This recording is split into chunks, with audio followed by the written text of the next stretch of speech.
जय श्री वीर शासन। जय श्री वीर शासन। जय श्री वीर शासन। नमो अरिहन्ताण। नमो सिद्धाण। नमो आयर्याण। नमो वज्रायाण। नमो लोय सर्वसाहुण।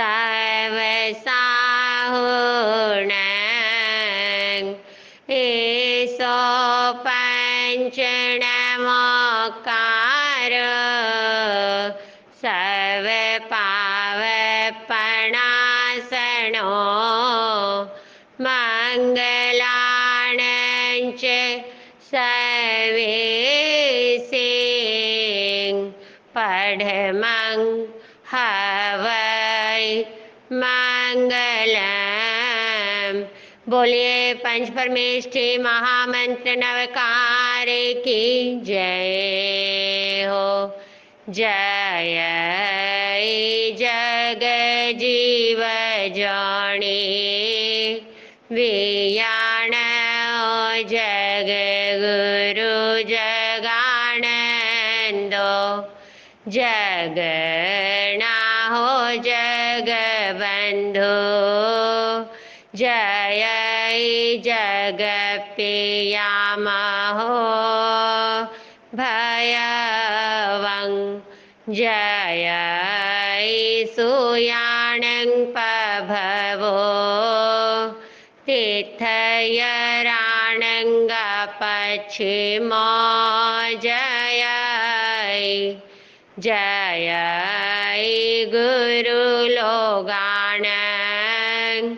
जय महापा महावीरो। भद्रं सर्व जगुजोयगस। भद्रं जीर्णस वीरस। भद्रं सुरासुरनमंसीयस। भद्रं धूय रयस। गुण भवन गहन सुयरयण। भरिय दंसन विशुद्धरथागा। संघ नगर भदंते। अखंड चारित पागारा। संजम तव तुम्बारयस। नमो सम्मत पारियलस। आपड़ी चक सजाओ हो सया। संघ चकस। बोलिए सकल चतुर्वेद श्री संघ की जय हो। अनंत केवली भगवंत की जय हो। जिन शासन श्रृंगार महाश्रमण महाप्रभु महावीर स्वामी भगवान की जय हो। अनंत लब्धि के भंडार श्री गौतम स्वामी भगवान की जय हो। अनंत उपकारी श्री सुधर्मा स्वामी भगवान की जय हो। अनंत उपकारी श्री जम्बू स्वामी भगवान की जय हो। समस्त 14 पूर्वधराचार्य भगवंत की जय हो। आचार्य श्री भद्रभाव स्वामी जी महाराज से लेकर वर्तमान में युग प्रधान आचार्य आचार्य सम्राट पूज्य श्री शिव मुनि जी महाराज पर्यंत समस्त आचार्य भगवंत की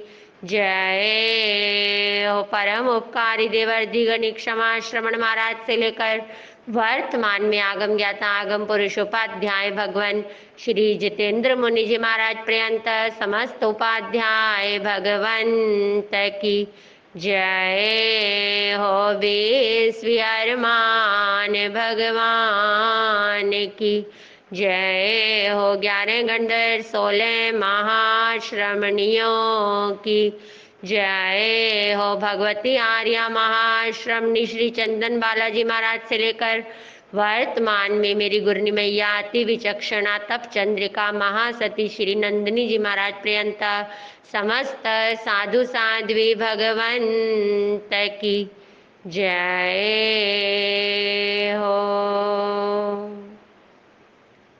श्री उत्तराध्ययन जी सूत्र 7वां अध्ययन गाथा 16 से 20। माणो सत्तं भवे मूलं लाभो देव गई भवे मूलच्छेण जीवाणं नरक्तिरिखत्तनं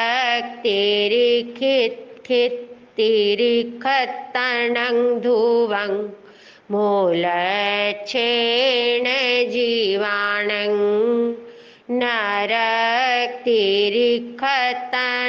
ध्रुवं दुहा हो गई बालस आवई वह मूलिया देवतं मानुसतं च जंजीये लोलया सडे ताओ जिये सइं होई दुविहं दुगाइं गए दुल्हात सौमगा अध्याय सुचिरा दवि एवं जियं सपेहाय तुलिया बालं च पंडियं मूलियं ते पवे सन्ति माणु सिंजोणी मेंती जे वे माया हिं सिखाहिं जेन रागी ही सुवया ओवेन्ते माणु संजोणिं कम सचाहु पाणिनो। माणु सत्तं भवे मूलं लाभो देव गई भवे मूलच्छेण जीवाणं नरग तिरिखत्तणं ध्रुवं।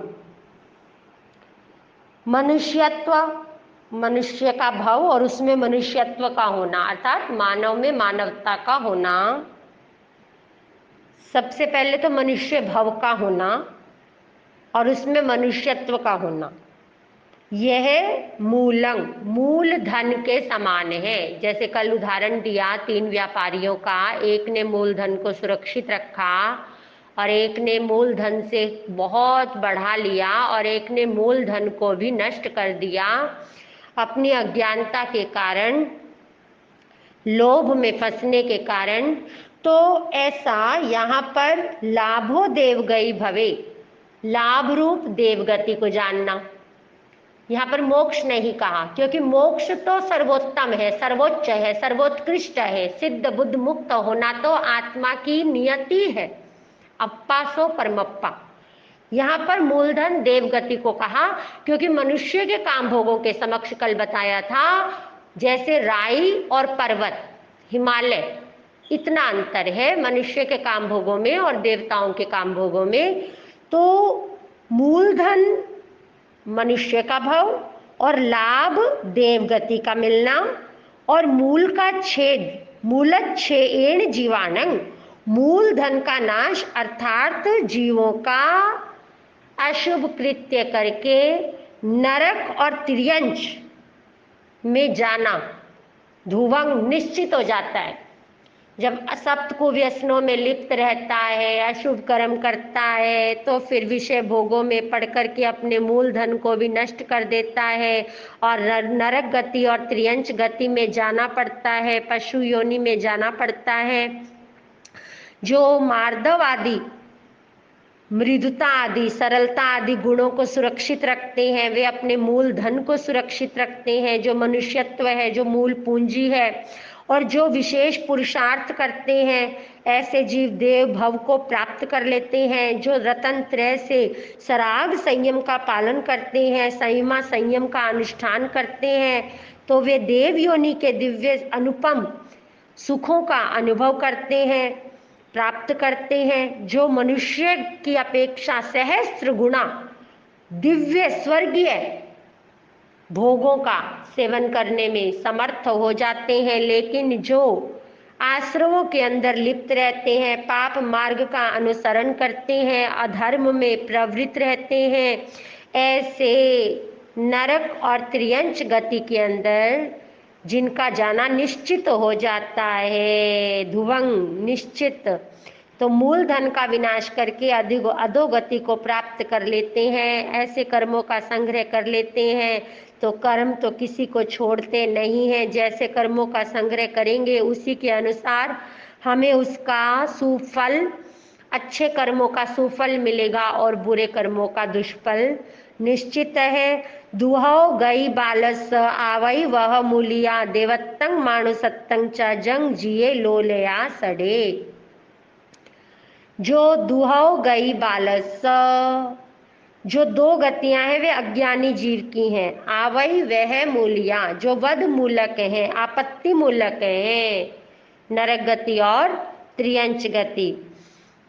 देवत्तंग मानुसत्तंग च जंग जिए लोले आसड़े, और जो मनुष्यत्व है और वह देवत्व है उसको हार चुका है। किसके कारण? लोलया, लोलुपता के कारण, मांस आदि की लोलुपता के कारण, विषय वासनाओं के कारण, और सड़े, शठता, धूर्तता, मायाचार, छल कपट, इस तरह से इनके कारण वह ऐसा प्राणी अज्ञानता के कारण अपने मनुष्य भव को भी हार गया और देवगति का तो सवाल ही नहीं उठता है।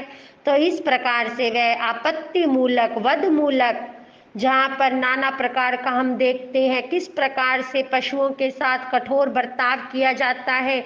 जब हम विहार करते हैं, विचरण करते हैं, तो गांव के अंदर जब विचरण करते हैं तो देखते हैं जो अपने पशुधन को ले जा कर के उनको चारा आदि के लिए जो चरवाहे होते हैं किस तरह से उनको मारते हैं। कई बार तो कहना पड़ता है कि हे भाई थोड़ा प्यार से, इतनी जोर जोर से डंडे पड़ते हैं, कितनी उनको वेदना होती है। तो इस प्रकार से कितना त्रियंच योनि के जीवों को कितना गले में रस्सी बंधी रहती है, पैरों के नीचे उनके जैसे अश्व आदि होते हैं तो खूब कैसे उनके पैरों में गाड़ देते हैं, जो उसको बोला जाता है। तो कहने का भाव है कितनी वेदना सहनी पड़ती है, उनको आपस में लड़ाते हैं अपने आनंद के लिए, अपने मनोरंजन के लिए, और उनका शिकार करते हैं और किस प्रकार से उन पर अत्याचार करते हैं। और जो क्रूर कर्मा प्राणी हैं, जो उनके मांस का सेवन करते हैं, जो हिंसक प्राणी है, जो अज्ञानी प्राणी है, कितना त्रियंच योनि के जीवों की गर्दन पर तलवार रख दी जाती है। तो इस प्रकार से कर्मों का अहरनिश वे बंध स्वयं भी करते हैं और आर्त ध्यान, रौद्र ध्यान के वशीभूत होकर के बारंबार इन्हीं योनियों के अंदर बारंबार दुख की पराकाष्ठा का ये मूल है नरक और त्रियंच गति। और नरक में तो फिर भी असंख्यात 33 सागरोपम की स्थिति है, और वहां पर तो अनंत काल, वनस्पति में जीव एक बार चला जाए तो वहां पर तो अनंत काल व्यतीत हो जाता है। कुछ जीव हैं जो पृथ्वी पानी वनस्पति से निकलकर एक समय में 6 सिद्ध होते हैं, पर वे बहुत कम हैं, स्वल्प स्वल्प हैं, स्वल्पतर स्वल्पतम हैं। लेकिन अनंत अनंत दुखों के अंदर निमग्न रहने वाले ऐसे अनंत काल तक ऐसे अनंत जीव हैं जो अपने संसार परिभ्रमण के मूल कारण को नष्ट करने में समर्थ नहीं है, जो क्योंकि भव्य जीवों को मोक्ष मिलता है और उनके अंदर वो पात्रता ही नहीं है, भव्यता ही नहीं है। आप और हम कितने सौभाग्यशाली हैं, हमें यह सब कुछ मिला है, सब कुछ मिला है। हम दिव्यता की ओर बढ़े, भव्यता की ओर बढ़े, अपनी योग्यता और पात्रता को बढ़ाते चले जाएं, अपने सद्गुणों का विकास करें, अपने भीतर दिव्यता का हम ध्यान करें, हम देवाधिदेव अरिहंत परमात्मा का ध्यान करें। जिसका ध्यान करेंगे हम वैसे बन जाएंगे। सर्वज्ञ और सर्वदर्शी भगवंतों पर ध्यान रहेगा तो हम उनके समान सिद्ध बुद्ध मुक्त हो जाएंगे, हमारे विचार घनघाती कर्म नष्ट हो जाएंगे। तो प्रभु फरमाते हैं, तो जिये सैंग होई दुविहंग दुगइंग गए दुल्लहा तस उमग्गा अध्याय सुचिरा दवी। इसके अनंतर तो यानी तदनंतर जिए हारा हुआ वह अज्ञानी जीव जिसने मनुष्य गति को हार दिया और देव दुर्लभ मनुष्य गति को हारा और दुर्लभ देव गति को भी हार गया। ऐसा वह उमग्गा उन गतियों से, उन मार्ग वाली गतियों से निकलना बड़ा कठिन हो जाता है। बहुत काल तक उन्हीं गतियों के अंदर बारंबार परिभ्रमण करना पड़ता है।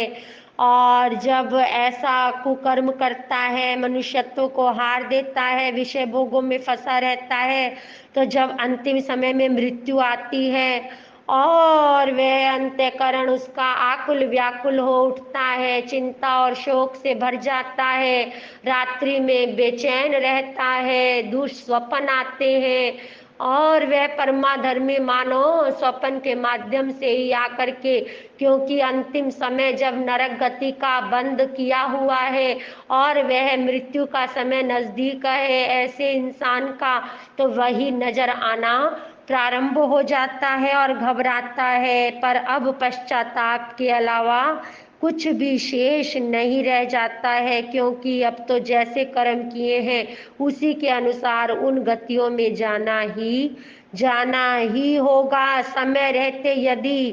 समय रहते नहीं जागेंगे तो समय निकल जाएगा। समय तो प्रतिपल व्यतीत हो रहा है। इसीलिए प्रभु फरमाते हैं, समय मात्र का प्रमाद नहीं करना। मद विषय कषाय निद्रा विकथा आदि में अपने इस बहुमूल्य समय को खर्च न व्यर्थ नष्ट नहीं करना। अपने समय को, ये मूल्यवान बहुमूल्य समय है, इसका मूल्य जानना है, इसका इवैल्यूएशन करना है और इसे सार्थक करना है। प्रभु फरमाते हैं, एवं जियंग सब सपेहाय तुलिया बालंग चपंडियंग मूल्यंग ते पवे संति मानुसिंग जोनी मेंती जे। एवं इस प्रकार जियंग उस हारे हुए जो हार गया, सपेहाए भली प्रकार उसको देख करके, जान करके, उसके परिणाम को जांच करके, तुलिया बालंग चपंडियंग तोल करके, किसको? अज्ञानी के जन्म मरण को और पंडित के, इसको तोल करके, किस पर तोल कर? विवेक की तुला से तोल करके कि किसका क्या परिणाम है, अज्ञानी को क्या मिलने वाला है और ज्ञानी को क्या मिलने वाला है, कैसी गति का बंद होने वाला है। बालंग अर्थात अज्ञानी, जो अज्ञानता के कारण बाल बुद्धि वाला है ऐसा, और पंडियंग जो प्रज्ञावान है ऐसा। मूल्यंग ते पवेशंती मूल धन में प्रवेश करते हैं, अर्थात अपने मनुष्य भव को प्राप्त करते हैं।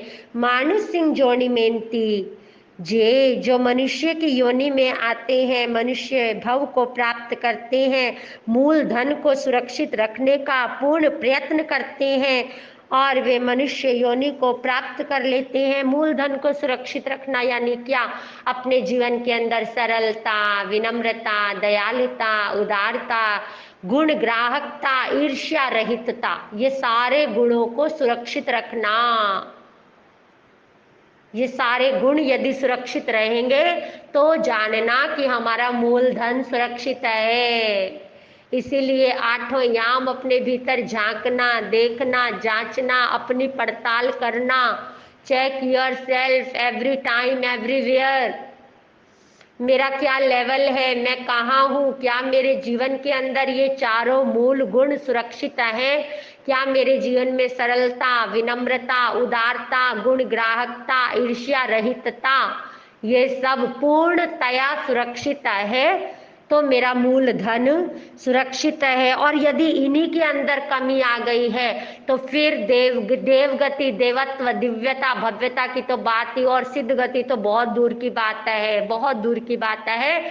तो कहीं ये रिवर्स तो नहीं हो रहे हैं, पशुता की ओर तो जाने का काम हम नहीं कर रहे हैं। इस बात का भली भांति विचार करना एक विवेकशील मानव के लिए, एक विवेकशील भव्य आत्मा के लिए परम आवश्यक है कि वह दोनों को विवेक की तराजू पर तोल करके बाल प्रवृत्ति के परिणाम पर भी विचार करे और पंडित प्रवृत्ति के परिणाम पर भी विचार करे, और अपनी टेंडेंसी जो बन गई है ना स्वयं धर्म ध्यान करना और ना करते को भला जानना। आजकल बहुत सारे ऐसे लोग कहे देखे जाते हैं कि क्या है, अपने मन, हम तो, हमारा तो मन पवित्र है। अरे मन की पवित्रता का उस दिन पता चलेगा जब आप 12 प्रकार के तप पर कदम बढ़ाएंगे और जब कर्म उदय में आएंगे और जब कर्मों की उदीरना होगी तब पता चलेगा। आपकी सत्ता में पड़े हुए कषाय जब उदय में आएंगे तब पता चलेगा आपके मन की निर्मलता का, आपके मन की पवित्रता का, आपके मन की शांति समाधि की अवस्था का, बिना कुछ किए और स्वयं करना नहीं और करते को भला जानना नहीं। आजकल बहुत से लोग देखे जाते हैं, क्या हुआ इतनी समाइक की, क्या हुआ, और कितने अपने गाढ़े कर्मों का बंधन कर लेते हैं।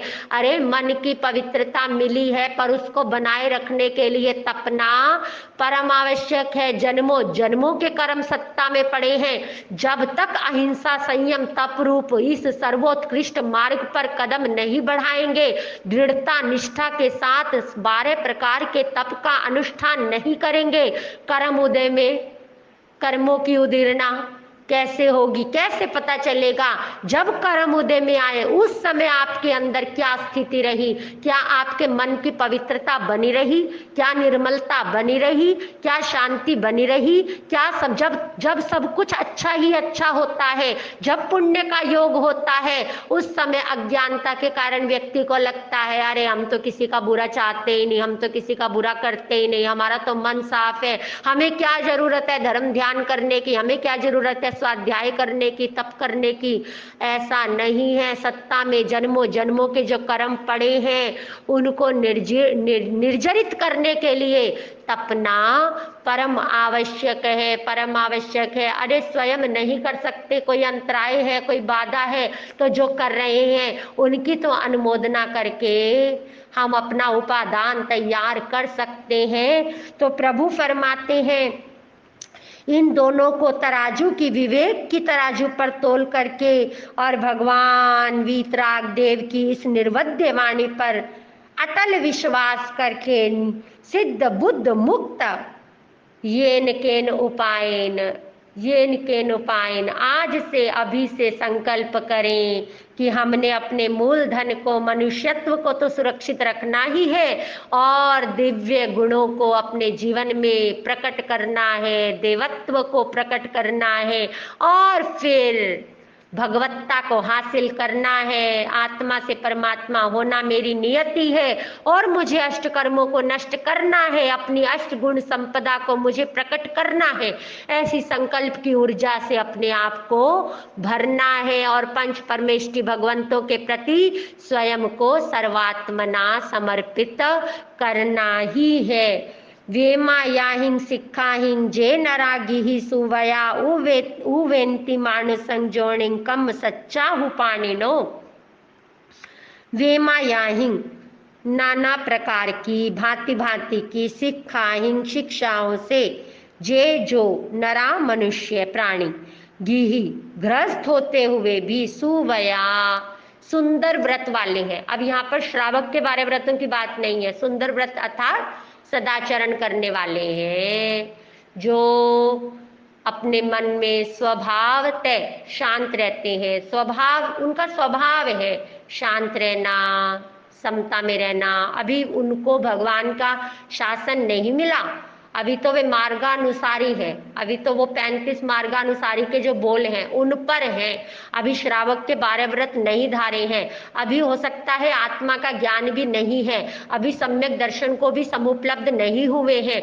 परंतु बहुत सारे ऐसे गृहस्थ देखे जाते हैं जिनकी तैयारी हो रही है, क्योंकि ये जिन शासन में आने के लिए पहले पात्रता चाहिए, योग्यता चाहिए, भव्यता चाहिए, दिव्यता चाहिए, तब जाकर के ये मिलता है। तो प्रभु फरमाते हैं जो गृहस्थ होते हुए भी सुंदर व्रतों वाले हैं वे उवेंती मानसंग जोड़िंग मनुष्य योनि को प्राप्त करते हैं। और हु कम सच्चा हु पानी नो, जो जिस प्राणी के कर्म सही है, सच्चंग यानी सही है, सत्य है, जो सन्मार्गगामी है, जो किसी का जो हिंसा में प्रवृत्त नहीं रहते हैं, जो दयावान रहते हैं, करुणावान रहते हैं। यहाँ पर 6 काया के जीवों के प्रति अनुकंपा का होना और स्वाभाविक दया करुणा का होना, दोनों बातों में अंतर है।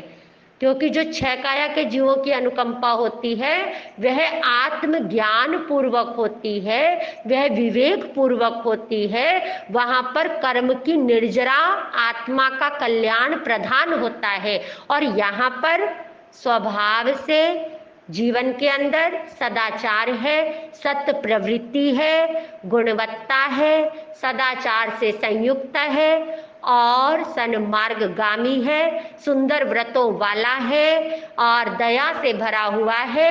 आप देखना बहुत सारे ऐसे जीव मिलेंगे जो स्वभाव से शांत हैं, जिनको ज्ञान नहीं है क्या है कषाय, क्या है अनंतानुबंधी की चौकड़ी, क्या है अप्रत्याख्यानी की, क्या है देश विरति, क्या है सर्व विरति, परंतु स्वभाव से उनकी तैयारी हो रही है।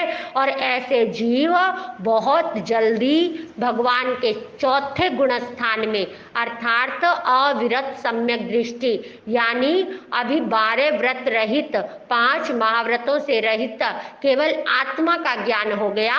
जिन्होंने सच्चे मन से श्रवण किया, सवणे नाने विन्नाने पचखाने या संजमे अना सवे तवे बोदाने चेव अकिरिया सिद्धि। श्रवण किया तो आत्मा का ज्ञान हुआ और बुद्धि के स्तर पर नहीं, अनुभव के स्तर पर आत्मा का आत्मसात किया, अपना साक्षात्कार किया, 3.5 हाथ की काया से सर्वथा भिन्न स्वयं को जाना, पहचाना और विन्नाणे विशेष ज्ञाता हो गया, यानी भेद विज्ञान का साधक हो गया, यानी देह में रहकर देहातीत अवस्था को समुपलब्ध हो गया।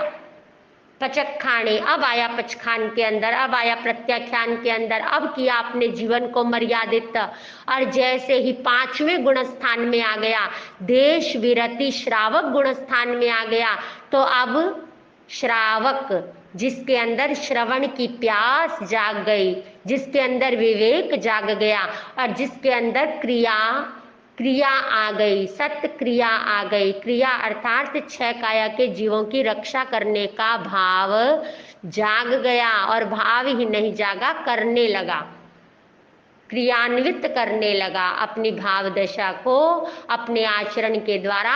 तो ऐसा श्रावक और फिर आगे सरव विरति प्रमादी साधु गुण स्थान साधुता को प्राप्त कर लेता है। तो ऐसा जो जैसा कर्म करता है उसी के अनुसार उसको फल प्राप्त होता है। तो जो सत्य का व्यवहार करने वाले हैं, पवित्र कुल मर्यादाओं का पालन करने वाले हैं, जो कृतज्ञता के भावों से भरे रहने वाले हैं, अहोभाव से भरे रहने वाले हैं, किसी ने आपका जरा सा भी कुछ अच्छा किया है तो उसके प्रति एक अहोभाव, कृतज्ञता का भाव यदि रहता है, तो ये सब संसार पक्ष में सदाचार की कोटि में गिना जाता है। और ऐसे सत्य क्रियाओं के अनुष्ठान करने वाले को मनुष्य भव, मनुष्य योनि की संप्राप्ति हुआ करती है। जैसे कर्म करेंगे उसी के अनुसार आपको और हमें फल मिला है, मिलता है और मिलेगा। निश्चित मिलेगा। आज से अभी से हम तैयारी करें, अपने आत्म कल्याण के लिए कृत संकल्प हो जाएं। एक ही लक्ष्य हो, मुझे अपने कर्मों की निर्जरा, येन केन उपायन, मुझे अपने कर्मों की निर्जरा करनी है, निर्जरा करनी है। आत्मा का कल्याण करना है, मुझे अपनी आत्म भावों में के प्रवाह में प्रवाहमान रहना है। मुझे अपने ज्ञान और दर्शन एगो में सासवप्पानंदन संजुओ, बस मैं आत्मा और मेरा ज्ञान और दर्शन, इस बात को पक्का करना है। मैं आत्मा, मेरा ज्ञान, मेरा दर्शन, शेषा में बाहिरा भावा सव्य संजोग लक्षणा, बाकी सब बाहर पुद्गल है, पुद्गल, और जिसका संयोग है उसका वियोग निश्चित है। और ज्ञान और दर्शन तो आत्मा का स्वभाव कहो, आत्मा, आत्मा ही ज्ञान है, आया से विनाया। तो आत्मा के साथ जो जो मैं और मेरा, यानी मैं, मेरे साथ जो रहे, जिसका कभी वियोग ना हो, वही तो मेरा है ना। जिसका संयोग है उसका वियोग निश्चित है, तो वो मेरा कैसे हो सकता है। तो इस प्रकार स्वयं को समझाना है, जगाना है, स्वयं भी जागना है, और ऐसे संसार के अंदर, इस जगत के अंदर जगमगाते हुए अपना जीवन यापन करना है। इन्हीं मंगल भावनाओं के साथ जय श्री वीर शासन, जय श्री वीर शासन, जय श्री वीर शासन।